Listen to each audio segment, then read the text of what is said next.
കാലം കാതോർത്ത് പോവുകയാണ്. തൗഹീദ് നിലനിൽക്കണോ ശിർക്ക് ജയിക്കണോ എന്ന് തീർച്ചപ്പെടുത്താൻ പോവുകയാണ്.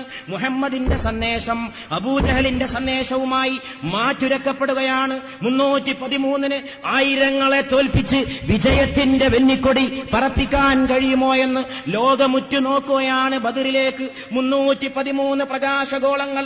ആ പ്രകാശഗോളങ്ങളെ നയിക്കാൻ ലോകത്തിന്റെ അമ്പിളി തിങ്കൾ കല ചന്ദ്രബിംബം മുഹമ്മദുർ റസൂലുള്ളാഹ് സല്ലല്ലാഹു അലൈഹി വആലിഹി വസഹാബിഹി വസല്ലം.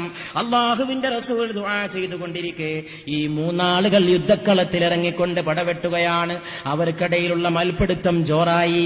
അലി റളിയല്ലാഹു അൻഹു തന്റെ എതിരാളിയെ തോൽപ്പിച്ചുവെന്ന് മാത്രമല്ല, തന്റെ അരയിൽ നിന്ന് വാൾ ഊരിയെടുത്തുകൊണ്ട് യുവാക്കളെ നിങ്ങൾ മനസ്സിലാക്കണം, ബദറിൽ നിന്ന് നമുക്ക് ഇന്നും മാതൃക ഉൾക്കൊള്ളാനുണ്ട്. ബദർ ആൺകുട്ടികളുടെ ചരിത്രമാണ്, ബദർ വീരന്മാരുടെ ചരിത്രമാണ്, ബദർ